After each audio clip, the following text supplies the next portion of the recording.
everyone, thank you for joining me today. My name is Jamie and today we're going to be discussing the importance of analytics and your IP addresses.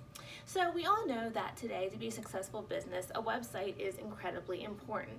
You need to have a good website and not one that was built pre-Y2K, which you would actually be surprised how many of those still exist. Often, the way that we gather information or buy goods has changed over the years, and now it seems that people's first impression of you comes directly through your website, and your customers will use this as a sole determining fact in if they can or cannot trust you and should or should not purchase for you. So maintaining your website is incredibly important.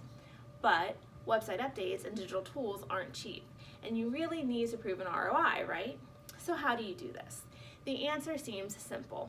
Analytics. Measure your analytics, prove your conversions, right? Most companies these days use either Google Analytics or a similar tool to track conversions on their websites. But the question remains, how legitimate are these metrics? A common mistake that we've seen throughout the years is when companies set up their analytics but don't think to block their internal IP addresses. Why is this important? Well, if you're not blocking your internal IP addresses, then you're tracking all of the metrics from your employees or your vendors. Say John Smith in accounting needs to know the correct spelling of someone's name. Rather than going to ask the person, he decides to go to your employees or team page on your website to get the correct spelling. Your analytics are tracking every time he does this, and so he looks like he is a potential conversion when really he's just an employee and his metrics don't really count for anything. So what do I mean by internal IP addresses? Am I talking solely your company's IP address? No. This is a big mistake that we see happen quite often. Companies don't think to go ahead and block their vendors or their partners' IP addresses.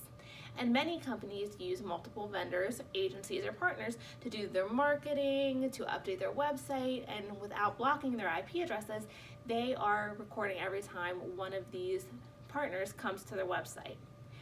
Take me for an example. As an account rep, I'm personally on my clients' websites at least 3 times a week.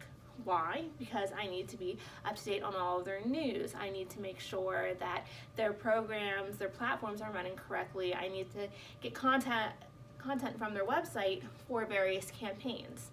So if I'm on their site 3 times a day or 3 times a week, and they're using 4 to 5 other agencies or partners, and they are also visiting their website 4 to 5 times a week, then this company now has at least 15 to 18 visitors a week that are internal, or 780 to 940 visitors a year that look like they could be potential conversions but are actually internal traffic and don't really count for anything.